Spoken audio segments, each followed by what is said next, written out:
जय श्री कृष्णा। राधे राधे। आज आप लोग सुनेंगे चैत मास कामदा एकादशी व्रत कथा और एकादशी देवी की कथा।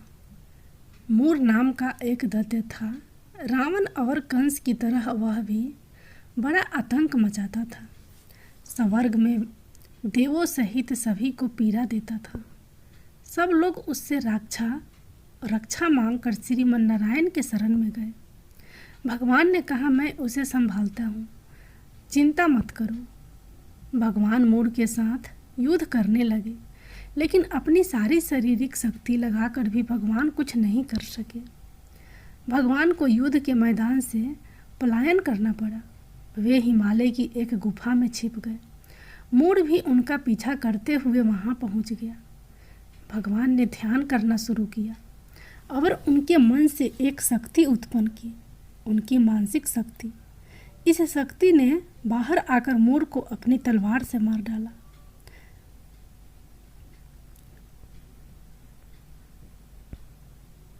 हम जानते हैं कि शरीर में 10 इंद्रियां हैं, 5 ज्ञान इंद्रिय और 5 कर्मोद्रिय इंद्रिय।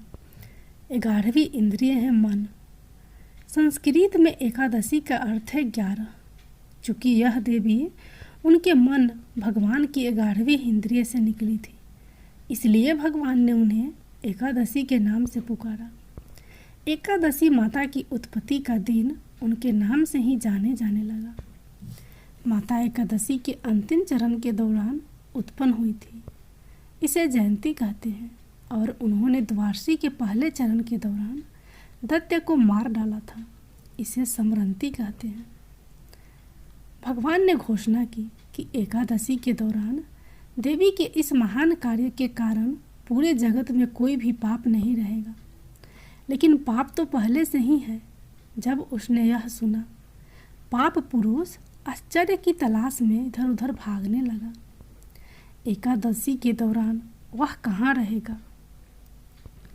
तो एकादशी के दौरान सभी पाप भोजन में आश्चर्य लेते हैं। जो कोई एकादशी के दौरान भोजन करता है, ये पाप उस व्यक्ति में प्रवेश करेंगे और रोग, समस्या, हानि, परेशानी इत्यादि बन जाएंगे। एकादशी देवी को विष्णु कन्या भी कहा जाता है, क्योंकि वह भगवान की मानस पुत्री है। उनकी मूर्ति पूरी जगन्नाथ मंदिर और द्वारिका धाम में है। भगवान के धर्म की रक्षा के लिए जितने भी अवतार हैं, वे सभी एकादशी के दिन ही हुए हैं, इसलिए यह इतना पवित्र दिन है। अब आप लोग सुनिए एकादशी माता की दूसरी कथा। गालव मुनि का भद्रशील नाम का एक पुत्र था। भद्रशील ने छोटी उम्र से ही एकादशी व्रत का पालन करना शुरू कर दिया। मुनि ने उन्हें ऐसा करने के लिए कभी नहीं कहा था। एक बार मुनि ने भद्रशील से पूछा कि उन्हें इस व्रत को करने किसने कहा है। भद्रशील ने कहा कि मैं कई जन्मों से एकादशी व्रत करता आ रहा हूँ। आमतौर पर किसी को भी पिछला जन्म याद नहीं रहता। जब तक आप माँ के गर्भ में होंगे, तब तक आपको अपने पिछले जन्मों की याद रहेगी, लेकिन जन्म से ठीक पहले यह स्मृति मिट जाती है। लेकिन भद्रशील को अपने पिछले जन्म की याद उस समय भी थी। यह एकादशी व्रत की शक्ति थी जिसका वे पालन करते थे। वे एक पूर्व जन्म में धर्मकीर्ति नामक राजा थे। धर्मकीर्ति बहुत क्रूर था, उसे कोई पसंद नहीं करता था। ऐसा कोई पाप नहीं था जो उसने नहीं किया हो। एक बार वह अपने सैनिकों के साथ शिकार पर गया। उसने एक हिरण को देखा और अपने सैनिकों को उस हिरण को चारों ओर से घेरने के लिए कहा। राजा ने कहा कि जो भी हिरण को भागने देगा, उसका पूरा परिवार मार डाला जाएगा। हिरण ने यह सुना और सोचा, बेचारे सैनिक, मैं उनमें से किसी को भी कुछ होने नहीं दूंगा। हिरण राजा के पास से निकल भागा। राजा ने हिरण का पीछा किया। सूर्यास्त होते राजा एक घने जंगल के अंदर फंस गया। हिरन कहीं दिखाई नहीं दे रहा था। राजा ने एक पेड़ के नीचे रात बिताई। उसने दिन भर में कुछ भी नहीं खाया था। उसे चारों ओर से खतरनाक जानवरों के गुर्राने की आवाज़ सुनाई दे रही थी। वह सो नहीं सका। राजा ने डर से श्री हरि परमात्मा को प्रार्थना करना शुरू कर दिया। फिर सुबह होते ही उसकी मृत्यु हो गई। यमदूत आए और उसे यमराज के पास ले गए। यमराज ने पूछा, तुम लोग इन्हें यहाँ क्यों लाए हो? इसका स्थान वैकुंठ में भगवान महाविष्णु के बगल में है। लेकिन राजन, यह तो महापापी है। नहीं, वह सब चला गया है। ये अब पवित्र है। जिस दिन उनकी मृत्यु हुई वह एकादशी थी। उन्होंने दिन भर उपवास किया और रात में जागते हुए श्री हरि का स्मरण किया। उनके सारे पाप दूर हो गए, वे पवित्र हो गए। यमराज ने स्वयं एक स्वर्ण रथ बुलवाया और राजा को वैकुंठ भेज दिया। जब लोगों को इस बारे में पृथ्वी पर पता चला तो वे सभी एकादशी का पालन करने के लिए और अधिक उत्साहित हो गए। एकादशी माता की जय। अब आप लोग सुनिए कामदा एकादशी व्रत कथा। एकादशी व्रत कथा। युधिष्ठिर ने पूछा, वासुदेव, आपको नमस्कार है। कृपया आप यह बताइए कि चैत्र शुक्ल पक्ष में किस नाम की एकादशी होती है? भगवान श्री कृष्ण बोले, राजना, एकाग्रचित होकर यह पुरातन कथा सुनो, जिसे वशिष्ठ जी ने राजा दिलीप के पूछने पर कहा था। वशिष्ठ जी बोले, राजन, चैत्र शुक्ल पक्ष में कामदा नाम की एकादशी होती है। वह परम पुण्यमयी है। पाप रूपी ईंधन के लिए तो वह दावानल ही है। प्राचीन काल की बात है।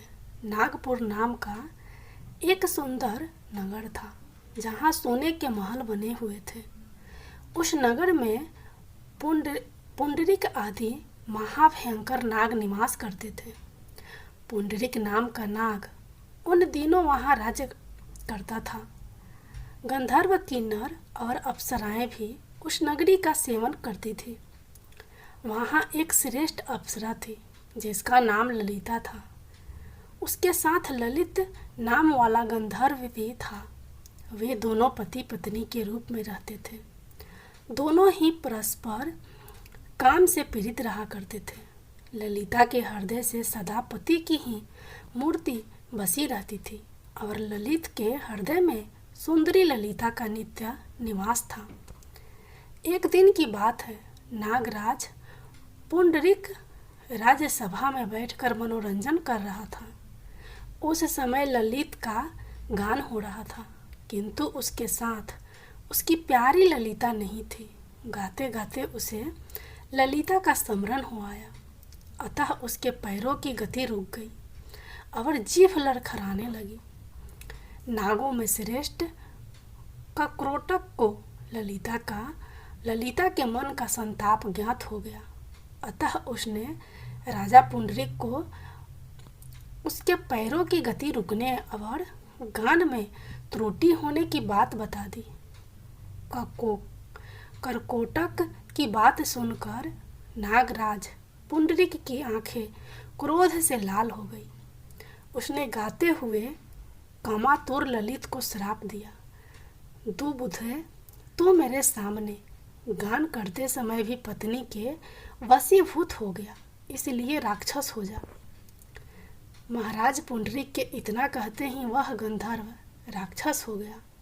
भयंकर मुख, विकराल आंखें और देखने मात्र से भय उपजाने वाला रूप, ऐसा राक्षस होकर वह कर्म का फल भोगने लगा।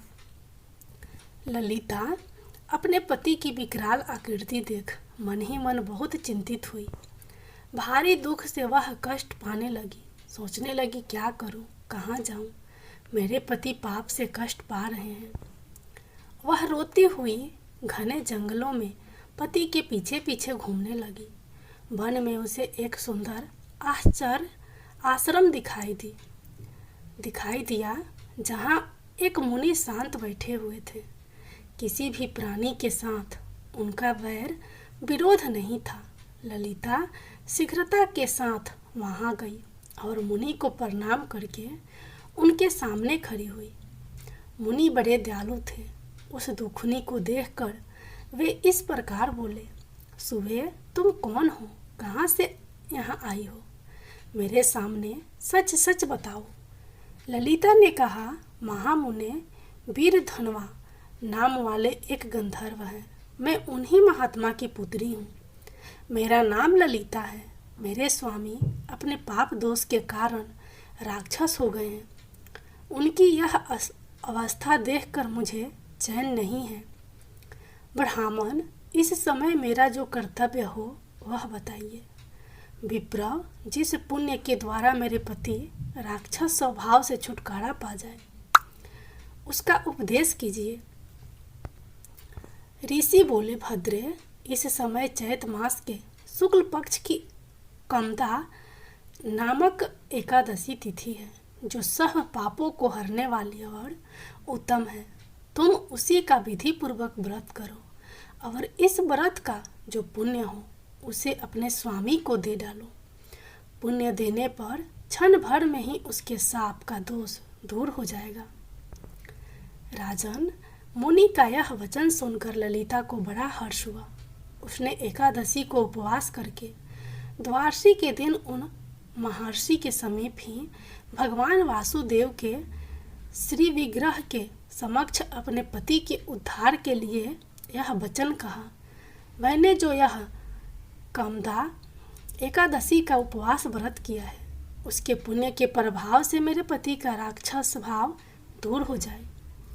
वशिष्ठ जी कहते हैं, ललिता के इतना कहते ही उसी क्षण ललित का पाप दूर हो गया। उसने दिव्य देह धारण कर लिया, राक्षस भाव चला गया और पुनः गंधर्व तत्व की प्राप्ति हुई। निपश्रेष्ठ, वे दोनों पति पत्नी कामदा के प्रभाव से पहले की अपेक्षा भी अधिक सुंदर रूप धारण करके विमान पर आरूढ़ होकर अत्यंत शोभा पाने लगे। यह जानकर इस एकादशी के व्रत का यत्नपूर्वक पालन करना चाहिए। मैंने लोगों के हित के लिए तुम्हारे सामने इस व्रत का वर्णन किया है। कामदा एकादशी ब्रह्म हत्या आदि पापों तथा पिशाच तत्व आदि दोषों का नाश करने वाली है। राजना, इसके पढ़ने और सुनने से वाजपेय यज्ञ का फल मिलता है। बोलिए श्री विष्णु भगवान की जय। श्री एकादशी माता की जय।